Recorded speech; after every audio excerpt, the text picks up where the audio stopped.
What's up, y'all? Welcome back to Just Playing with Leah Avery, where play isn't just fun, it's strategic. I'm your host, Leah Avery, the queen of fun, and today's episode is all about what it really looks like to move with intention on a global level. Now, listen, a lot of people travel, but not everybody is building community, creating experiences, and turning that into a whole movement. Today I'm sitting with someone who's doing exactly that. Kevin Knight is the founder of Urban Events Global, a curated travel and culture experience brand that brings people together all around the world. We're talking international trips, real connections, and a global community built with purpose. And on top of that, he's also behind Lone Star Speedway, tapping into the venue and event space in a whole different way. So today we're getting into how he built this, how travel turns into opportunity, and what it really means to create experiences that go beyond just a good time. Kevin, welcome to the show. What's happening? What's going on? Nothing much. So happy to have you here. Let's start here. Kevin, what made you realize that this wasn't just about planning trips? This could actually be a real business. So wow, that's how far do you want me to go back? I've been hosting events since like seventh grade, right? I have a Wow. picture from my 13th, or I have a picture from my 13th birthday party where I had some LSU basketball shorts on and like a Reebok Shack Pack shirt on, and a bunch of friends in the background. It's on my social media page, but that was one of my first biggest parties I threw. It was a house party. Dope. And how my mom let me do that to this day, I don't know. But I threw a big house party. The high school kids tried to come to my party. Wow. That's when she stepped in. But no, I've been doing events for a long time. We fast forward. I know you and I chatted briefly a few seconds ago, but in college, I pledged Kappa at University of Texas. So we started doing. I started learning the business of parties probably in college. Being in Austin, Texas, doing Texas Relay events, and you start seeing the amount of money you're making. You already know that there's money to be made in events. Fast forward, graduate. I'm doing my thing in corporate America, career professional, stocks, bonds, mutual funds, private equity. I'm doing all that stuff. But while I'm doing that, I'm still hanging out and, partying with my friends. Started doing a camping trip that ended up being called Urban Camp Weekend. And that grew and got bigger and bigger. And this was before there was this is like 2010, 2011, 2012, before social media was all about an algorithm and all about gaining followers. Back then, if you actually posted something, it showed up it actually showed Yeah. up. So it was easy to let my friends know what was going on. That grew from like seven of us going camping, seven, eight of us, I don't remember. It was less than 10 people. We went camping, posted some pictures. You can say they went viral, even though there was no viral word back then. All of my friends saw it, starting inviting them out year after year, and it grew to, at the largest was probably 1,800 people Wow. at that event. Um, and so that started generating, obviously, a sizable income, but I wasn't doing it for the money. I was doing it because it was just fun to do, um, until it just got bigger and bigger and more stressful. And I'm like, okay, hold on, I need to get paid for this stress.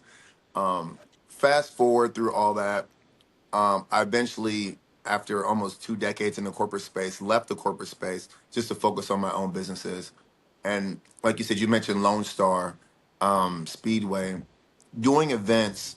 You realize that you're beholden to the venue, right? Hmm. And so I knew early on, all this campground has to do is say, "Hey, we don't want you guys back. I have no more event," right? Or they can say, "Hey, that's going to be $50,000 to rent the place out for the weekend," which they did. And I'm like, what are you going to do?"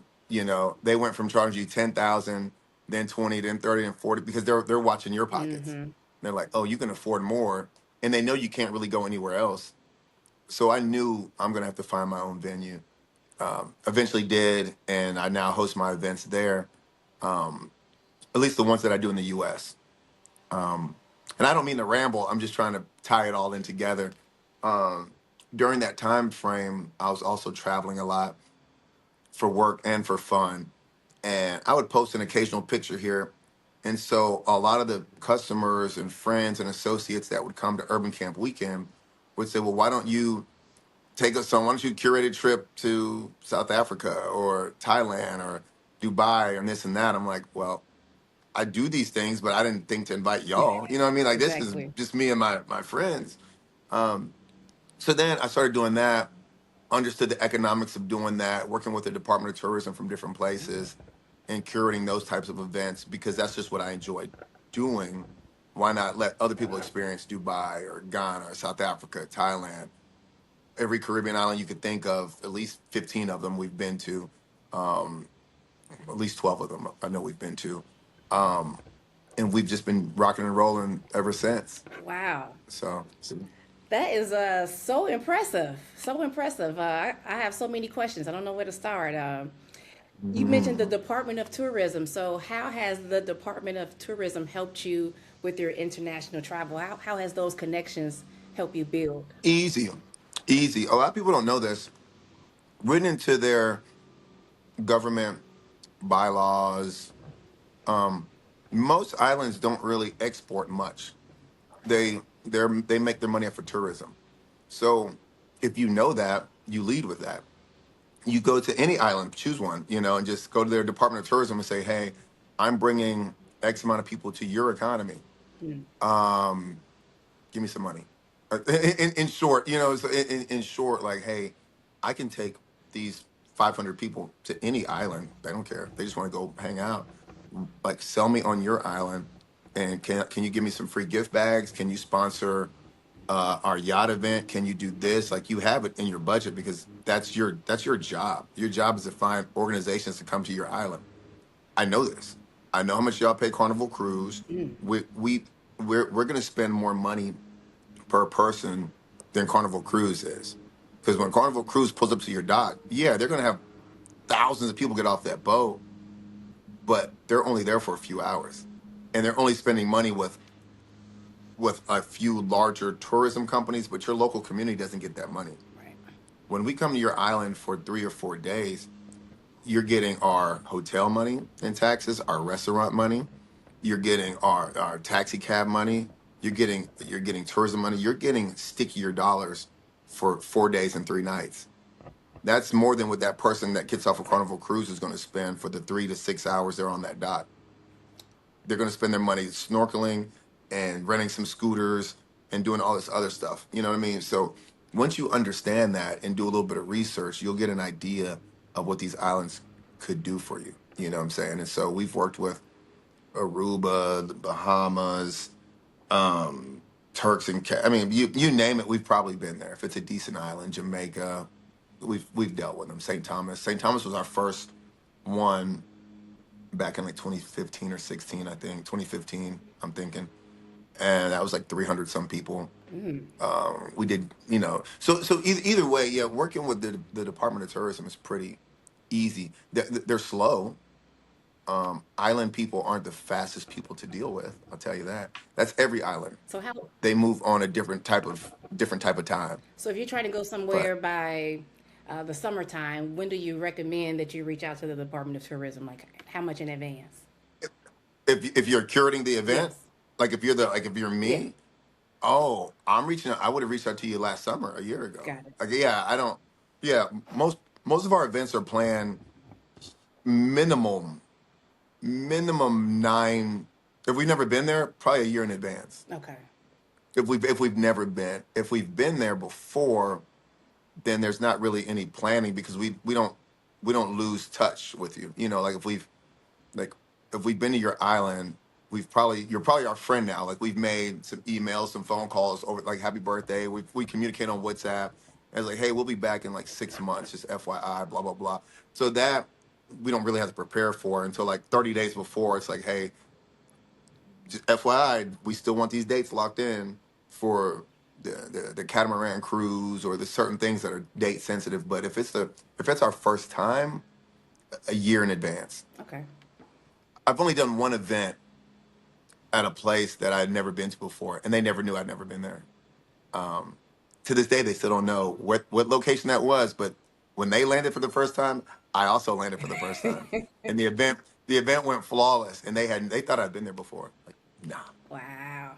That's because you're awesome at what you do. These nuggets, I'm telling you, that you're dropping is priceless, you know, and I see the importance of how you can leverage these relationships. So this is pretty dope. Um, can you tell us how intentional are you about shaping the energy and community of the people who attend your experiences? Very. We lead with that. I was just in Houston this past weekend, and it's a 4-hour drive. I know you're in Nashville, but from Dallas to Houston is a 4-hour drive. And so, what I typically do during those drives, if I'm commuting, anytime I need to have like a team call or team meeting, I schedule it during that drive.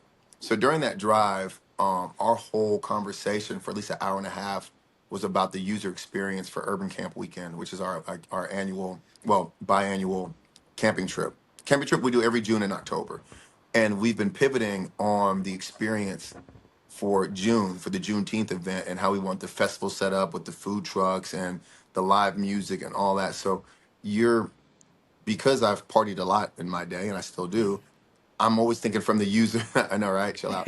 And so I'm always thinking from a user experience, like why would I go? Like what would be cool for me? Like how much shade do I need? What like drinks, alcohol? Do I want to be seated, standing, VIP, no VIP? Um, like personally for my events, especially Urban Camp Weekend, I think everybody's VIP, so I don't have a specific VIP type vibe to it because we're all part of it. I don't want to separate. Yeah. That's what the club culture would do. We're not a club culture, Now when we're traveling to my events in like Dubai, South Africa, Ghana, and those places, when we step out, yeah, we are VIP. Like I'm gonna make sure when we walk into a restaurant, we have our own section for our group. When we go to the club, we have these 3 or 4 tables, but that's a different experience. Hmm. Urban Camp Weekend is more festival, kumbaya, think like Burning Man, less like not necessarily Coachella. Coachella's a little too Hollywood for us, but like more like a Burning Man type vibe where it's just everybody's just chilling, kicking it. It's a good time. You have everyone there. You know what I mean? Um, Shoot, I forgot the question. Oh, how intentional am I about creating the vibe? Very, because I mean, in order to leave the house nowadays, you're only going for a good vibe. You know, I'm not going to a club to stand around, look at people, and pop bottles anymore. We've done that Yeah, we passed that many years age. ago. Yeah, yeah, that's not even the vibe. And I think everybody, I think a lot of people are past that age. Whether you're in the 20s, 30s, 40s, 50s, I've noticed a surgence or resurgence of um, younger people hosting events that literally are like no sections. You know what I mean? Like they're called no section parties where it's like it goes back to old school. You're out there to dance, have a good time. You might leave the club a little musty. Not me because I'm not going, but you know what I mean? Like that's the vibe. So no, you have to be intentional because people have so many different ways and options to spend their money. And if you want them to spend it with you, make it dope. Make it a dope event. Yeah. You know, when you say urban, when you say camping, Camp weekend. yes, when you say camping, I know a lot of women may be like, oh, I don't want to be outside. So, what do you say makes a perfect fit for your trips, and who might not be the perfect fit for your trips? Um, you know, Urban Camp Weekend, we're at like the 15th year, I think, and we've done over 24 or so Urban Camp Weekends. It went from being once a year to twice a year, so that's why those numbers don't align. We have always have more women than men at our camping trip. Women are not afraid to come sleep outside in a tent, set up their own stuff, and make it a girls' trip more than men, period. So the ideal person is somebody who just wants to get outside and live life. You know, um, if you're a glam girl, you can get an RV. RVs are more than welcome. They're not expensive. Hmm. They almost cost the same amount as going out and buying camping equipment and sleeping outside in the tent. Once you do the math. Hmm. Um, but I don't think we have an ideal client. It's just if you want to come outside and just do something different, meet some cool people, and just get out the house It's a vibe, you know, and it always has been. I tell people, go on YouTube, go whatever social media you're on, type in Urban Camp Weekend, and you'll see exactly what it is. We don't for since we've been on social media for over 10 years, the people you see are the people you see. We don't edit photos. If you know, if you allow us to take a picture and you got a little extra pudge there and whatever there, and you allow us to post it, we're gonna post it. You know, I'm not trying to promote these influencer like you got to look a certain way, or you know, you post the cute girls on the flyers and stuff. We don't post people on the flyer. You know, whatever you see on social media, those are real people, non-edited photos. You know what I mean? Um, just real, just a real experience. Come have some fun, kick it, meet some cool people, eat, drink. We have an open bar. We've always had an open bar. We don't even sell alcohol. It's just free. Oh, We have a bar, but you don't pay for it. You just go tell them what you want. You get it done. man, I've seen your videos and it really looks like a time is had.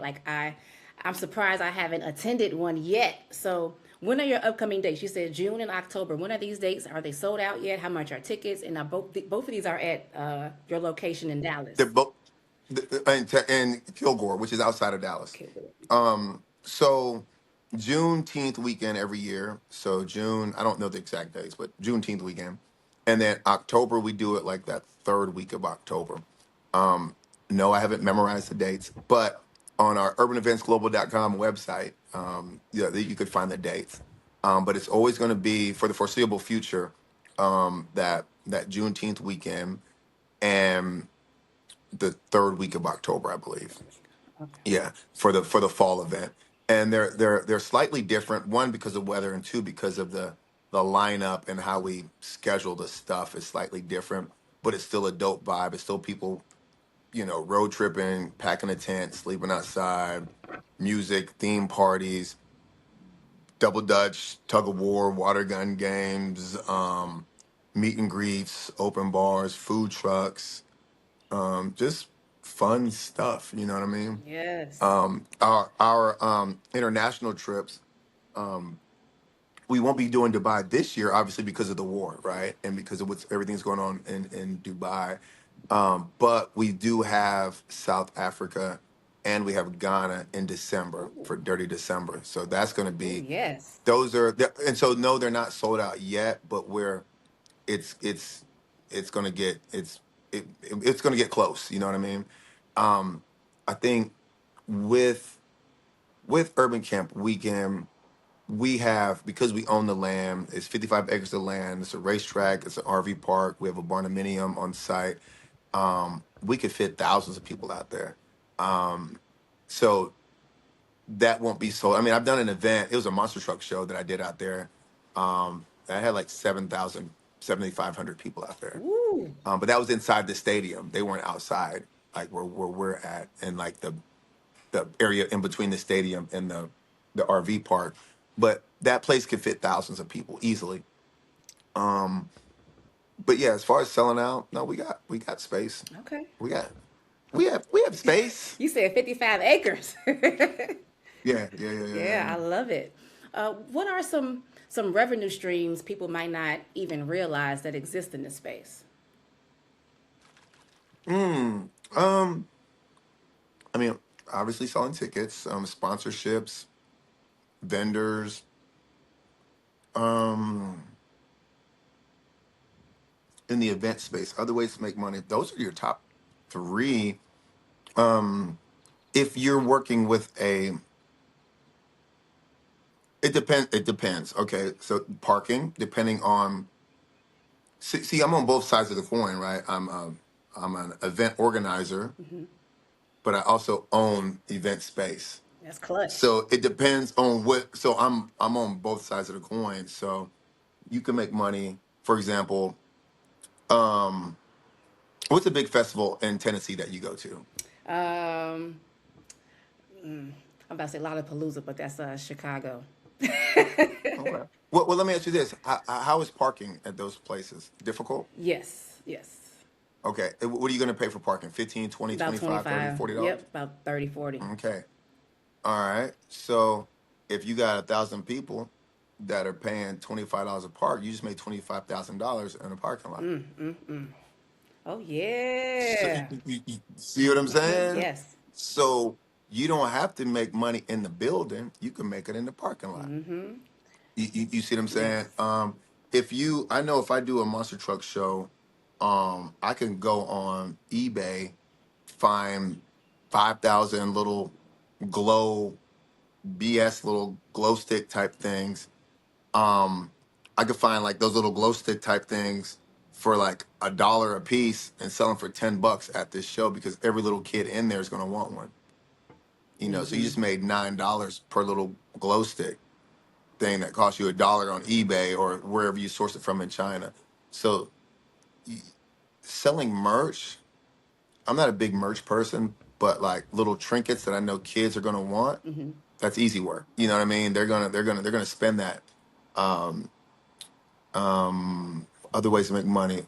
We used to make a lot of money at the bar. And what I mean by that is in Austin, when I was in school in Austin, we would go on Sixth Street. Now Sixth Street, which is kind of like if you're in New Orleans, like Bourbon Street, or if you're in Memphis, like Beale Street, or if you're in any other city that has a street full of bars, they're very competitive. Like they're like, yo, come to our bar, get some free drinks, get a shot, blah blah. Like they're begging you to come in. There's not like a line to get in a lot of places. They're wanting you to come in because there's so many bars to choose from, right? I would go and look at on a Friday, Saturday night, all the bars that are pretty empty, that are begging people to come in. And then I'd be like, hey, can I talk to your GM or the bar owner or whoever's in charge and say, hey, like I can tell over the last 3 hours of this night, you guys haven't made over $1,000 at this bar. Easy. What if I give you $1,000 for next Saturday and you allow us to have a private venue here? You're gonna make the same amount of money, but we'll give you $1,000. They're not gonna Um, say no to that. Right. And so, but we control the door. It's a private party. So we're going to pay to get in. And I want to split your bar with you. Like, if you, like your bar only made $1,000.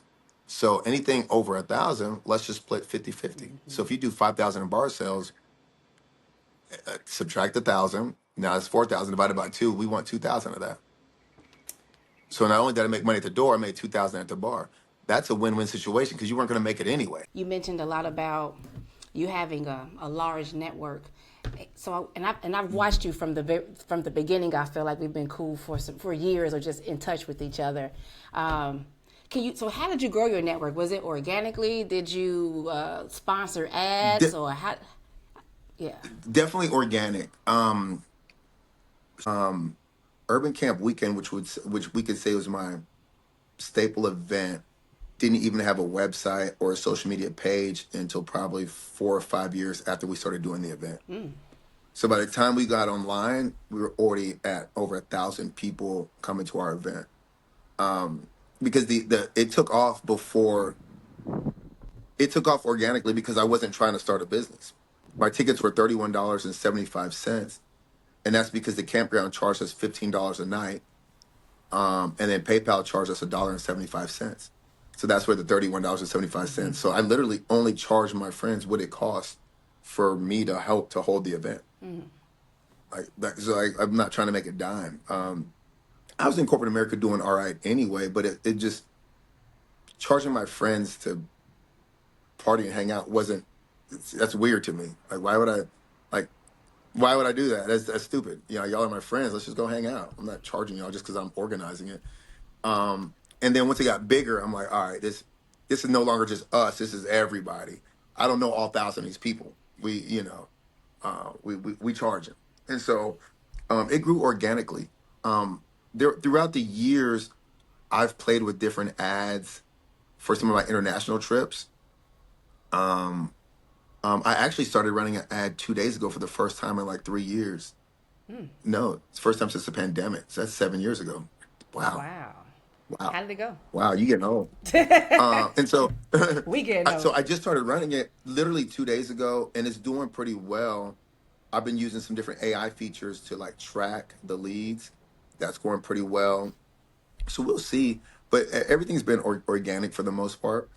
I don't know how that works in today's 2026 world with a lot of people, but it works well for us. But I'm also still outside in different capacities. Like later on tonight, I mentioned to you earlier, I have a networking event that I'm hosting. We'll probably have 100 people there. It's free to attend. I'm gonna have an open bar. I'm gonna have some light bites like charcuterie type stuff there. A couple of dope speakers. Some real good. There's gonna be some dope people in the venue. People that are sponsors, like some alcohol sponsors I've used in the past. Some venue owners, some creatives, some artists, Nice. some musicians, some actual painting artists. It's meant for people who host events like what we're talking about. I did one a couple months ago. It went well. Um, and so I'm gonna be doing these every other month. I work with Posh. They're kind of like, Hmm. I don't know if you've heard of I Posh, have. but they're like Like like a Eventbrite. party full event Hmm. bride ticketing. Yeah, so I work with them to try to help build their Dallas community. So they help me with putting on some of these local events in conjunction with them and my brand, Urban Events Global. So I was in New York a couple months ago at their headquarters talking to them about what we can do for Texas, right? For Dallas. But um, so yeah, I think there's some of it that is intentional networking. But it helps when you live the actual lifestyle that you're promoting. And it just so happened that everything that I do, I organically did that. You know what I mean? Like I Yes. travel with or without the business, I'm still going to be out of the country every other month on an airplane somewhere. That's just fun for me. Um, I've slowed down a little bit because I have a 7-year-old daughter. So that kind of slows you down. And y'all actually have a common name. What's the name? Um, uh, well, what do you think her name is? Um, Aaliyah. Nope. Malia. What is it? I'll go through all the alphabets. Nope. Nope. I'll give you two more guesses, three more guesses. Am I close? Uh, yeah, Okay. you're close enough. Talia. I'm just gonna go through all the alphabets. I don't know. Two more. Is a common name? I, two more. You're not giving. Come on. Let's see. I believe in you. Look, who's the host here? I believe in you. I already said Talia. I don't know. Her name is Avery. Oh, the last name. I was way off. I was way off. Avery. I love that. That I've been staring at it the whole time because it's on my screen right here in the bottom left hand corner. Avery. That's pretty. You Yeah. spell it the same way? Yeah, exact same way. Oh, and she's 7, huh? She's Beautiful. 7. Yeah, yeah. Or 7.5. Let's be Yeah, yeah, clear. yeah, yeah, yeah. Seven and a I know she'd half. be checking That you. that matters. I know she'd be All checking you. months matter. All months matter. And so yeah, but that it doesn't slow me all the way down, but it slows you down a little bit. Right. But nonetheless, I love traveling. I love talking to people. I love networking. So everything I do as an entrepreneur is around those things, right? Yeah. Um Like you mentioned Go ahead. you mentioned you live the lifestyle, and that really resonated with me because I can tell you have a passion for what you do. You love what you do, so it doesn't, like you said, it doesn't Hmm. always feel like work, and you just inviting friends to have a good time. And now it's grown to the point, of course, you're gonna get paid from it. So that's definitely major right there, and it's pretty cool how you're a vibe curator. Like I can tell just how you talk and how you move. Can you give us some tips on? You mentioned some partnerships with Posh and your alcohol sponsors. What kind of tips can you give for businesses who are looking to create those relationships, or what they should work on or already have together before they try to make those relationships start?